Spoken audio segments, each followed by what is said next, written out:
Pemirsa, kembali lagi di iNews Prime dan kita akan lanjutkan lagi perbincangan kita ini terkait dengan tuntutan kemarin yang dikeluarkan oleh Jaksa Penuntut Umum. Ini bisa dibilang dakwaan mereka yang membuat, akhirnya tuntutan juga mereka yang membuat, tapi ini sangat bertolak belakang antara satu dan juga lainnya.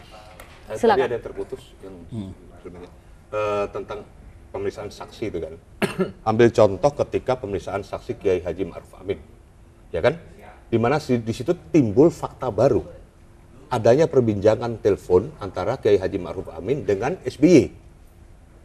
Itu diucapkan oleh terdakwa maupun penasihat hukumnya dengan mengatakan ada bukti dukungan yang kuat. Nah, ketika itu terjadi, jaksa tidak melakukan apapun tindakan, padahal itu saksi yang dihadirkan oleh jaksa penuntut umum. Hakim juga Tidak melakukan sesuatu tindakan apapun yang membentengi saksi fakta yang dia hadirkan. Jelas-jelas ada pembiaran. Dan apalagi Kiai Haji Ma'ruf Amin yang menandatangani surat pendapat keagamaan dan fatwa MUI itu. Harusnya jaksa mengejar terhadap si terdakwa maupun penasihat hukumnya apa bukti yang mereka katakan terjadi perbincangan lewat telepon antara Kiai Haji Ma'ruf Amin dengan SBY. Di situ kan ada 2 poin yang mereka perkarakan, mereka permasalahkan. Pertama, untuk menerima Agus Silvi sebagai cagup. Yang kedua, SBY minta kepada Kiai Haji untuk mengeluarkan fatwa. Nah, ini kan bisa dikejar. Jadi fatwa itu asal muasalnya dari mana? termasuk oleh hakim juga. Oleh hakim. Nah, kenapa jaksa penuntut umum tidak membentengi? Nah, di sini saya melihat bahwa memang tidak ada keseriusan dari jaksa penuntut umum dalam proses persidangan ini untuk betul-betul mencari bukti material daripada kasus ini sehingga bisa betul-betul memperkuat dakwaannya ketika masuk ke dalam penuntutan. Nah, saksi-saksi yang lain pun juga begitu. Ketika ada saksi yang dilaporkan ke polisi, di dalam Undang-Undang LPSK pasal 10 jelas itu dilarang. Tapi tidak ada tindakan apapun dari kejaksaan dalam hal GPU. Jadi bahkan untuk dia membentengi saksi di bekerja sama dengan LPSK pun tidak ada dilakukan itu. Baik. Nah, ini permasalahannya. Baik, kita akan lanjutkan lagi dengan Pak Kapitra, tapi kita ada penelpon sudah tersambung dengan Pak Nazil di Bekasi. Selamat malam Pak Nazil. Ya, selamat malam. Silakan dengan tanggapan Anda. Ya, pendapat saya untuk saat ini ya, sudahlah, toh semua sudah jelas gitu ya. Para pakar, para ahli dalam hal ini, jangan buang tenaga Anda hanya untuk berdebat masalah ini. Kenapa? Soalnya masalah ini sudah jelas dan sudah terang benderang di muka orang awam. Kalau pemerintah ini terang benderang sangat sudah jelas berpihak kepada Ahok. Kenapa saya bilang begitu? Baik. Itu kan tadi sudah dijelaskan panjang lebar oleh pakar itu tadi. Baik, terima kasih sekali Pak Nazil. Kita sudah mendapatkan poin dari yang Anda sampaikan. Ini terkait dengan sudahlah kita tidak perlu berdebat lagi karena sudah jelas pemerintah berpihak kepada Ahok. Jika dikatakan oleh Pak Nazil seperti itu. Belum, ini peradilan belum kiamat. Ini baru proses tuntutan. Masih ada lagi harapan yang lain di tangan majelis hakim. Itu harus dibangun sebagai orang beragama, harus ada optimistis itu. Dan bukan hanya kasus Ahok saja, akan timbul kasus-kasus yang lain yang serupa. Yang penting begini, ada yang dipungkiri ya oleh jaksa penuntut umum. Ada perintah undang-undang di situ bahwa jaksa penuntut umum wajib membuktikan dakwaannya atas bersalahnya terdakwa. Baik, jika kita lihat begitu ya, ternyata ada sebagian dari pemirsa kita yang sudah hopeless begitu, sepertinya sudah putus asa.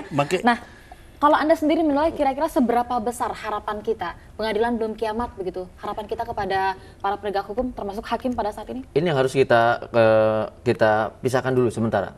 Intervensi dari pemerintah itu potensi besarnya adalah pada lembaga peradilan yang memeriksa di bawah presiden. Siapa itu? Kepolisian, kejaksaan. Itu clear. Sedangkan pengadilan sendiri dia lepas karena dia yudikatif. Nah, tetap harapan harus ada. Gitu. Tetapi dari awal kalau proses di bawah kepolisian, kejaksaan, saya sudah katakan sudah terlalu janggal dan sumir. Harusnya kalau dia seperti ini gamang dari awal dihentikan. Kalau dia ngotot jalan, maka 100% lengkap. Tidak seperti ini. Sehingga harapannya ada satu-satunya di hakim. Ini agak sulit. Karena ini berbeda. Seperti itu. Betul. Begitu. Ini di luar. Mungkin hakim akan memutus yang berbeda dengan yang diminta oleh jaksa. Satu, saya katakan bahwa jangan hanya berpegang pada yang dikerjakan jaksa, produknya jaksa. Seperti dakwaan? Semua, ya seperti dakwaan dan tuntutan. Bahwa hakim harus menggali dari bahkan pelaporan. ini yang dilaporkan apa? Kemudian yang di BAP-kan apa? Kemudian pergeseran dari mulai P16, P21, kemudian pelimpahan dan pembentukan surat dakwaan sampai tuntutan ini apa? Jadi hakim dan fakta persidangannya apa? Pasti sudah pasti. Lalu mempertimbangkan fakta persidangan yang terjadi. Ini yang kemudian harus dilakukan oleh hakim, bukan hanya pada dakwaan saja. Nah, jadi hakim bisa lihat kegamangannya ini karena memang ini tidak kuat, atau memang karena intervensi politik, atau karena ada hal lain di antara itu. Dan menurut kami, jika dia hanya berpegang pada dakwaan yang Bang Fitra bilang dan tuntutan, maka ini lepas. Kalau Anda yakin yang mana? Kalau saya yakin, kalau hakim, ya ini tergantung goodwill-nya hakim ya. Seharusnya hakim berpikir positif dan menggali secara holistik, tidak hanya pada dakwaan dan tuntutan saja. Kalau di situ kita bisa lihat, ini bisa berbagai macam kemungkinan. Bukan hanya yang didakwa, bukan hanya yang dituntut. Kalau dia melihat, jadi Anda optimis bahwa hakim akan memutus ya, melebihi dari bukan soal lebihnya, bukan soal lebihnya. Bahkan tadi kan kita bilang, kalau soal lebih itu dia mendasarkan pada pasal yang dituntut, itu saja. Tapi kalau saya melihat, dia harus melihat ini secara holistik. Jangan-jangan ada perkara lain yang tadi Bang bilang, soal misalnya adanya tuduhan penyadapan telepon tadi gitu ya. Bukan cuma soal jaksa penuntut umum, ini soal hakim yang tidak menyetop itu dan tidak menggali. Itu benar nggak? Hakim punya kewenangan untuk menggali itu. Tapi tetap ini ada di tangan hakim. Dikatakan oleh terdakwa maupun penasihat hukumnya, bukti itu kan akan diserahkan pada hakim. Tapi katanya bukti dari Tuhan. Sekarang tidak pernah diserahkan. Itu bukti dari Tuhan kan yang dia bilang gitu kan? Enggak, ya betul. Nah, itu tidak dikejar oleh jaksa. Dan hakim pun kemudian tidak meminta itu. Ini masalahnya. Nah, tapi tetap ini bola di tangan hakim. Ya kami berharap hakim melihat persoalan ini secara holistik, bukan hanya melihat wajah jaksa, tapi melihat apa yang terjadi di publik, kontestasi politik tadi, sehingga dia bisa menghitung apakah ada intervensi atau tidak, dan ini apa yang harus dia putuskan. Baik, ini terkait dengan produk dari MUI begitu ya, baik itu fatwa maupun sikap keagamaan. Jika ada kasus-kasus penistaan atau penodaan terhadap agama, biasanya MUI juga dimintai fatwanya. Penyidik selalu berkoordinasi harus dengan Majelis Ulama, dan Majelis Ulama melakukan penilaian awal lalu mengeluarkan surat yang namanya fatwa atau sikap keagamaan, dan surat itulah disebut bukti petunjuk. Itu punya payung hukumnya itu. Nah, ketika tapi dalam kasus ini seolah dikesampingkan. Nah, semua kasus penodaan agama yang sudah itu melalui penilaian Majelis Ulama. Tetapi hari ini justru yang menjadi pertanyaan besar. Justru seperti apa pertanyaannya, kita tanya dulu, kita tahan dulu. Kita akan tersambung dengan Pak Sarif Hidayatullah dari Jakarta. Selamat malam Pak Sarif. Selamat malam. Assalamualaikum warahmatullahi wabarakatuh. Waalaikumsalam warahmatullahi wabarakatuh. Silakan tanggapan Anda Pak Sarif. Ini perdebatan yang sangat ditunggu-tunggu oleh masyarakat. Saya optimalkan bahwa satu, ini intervensi politik yang secara masif, ya, secara masif. Yang kedua, saya menjamin hakim, ya, tidak bisa diintervensi oleh siapapun juga. Saya optimis. Ketiga, hakim dari semua pengamat yang ada, saya yakin di atasnya dari tuntutan yang ada.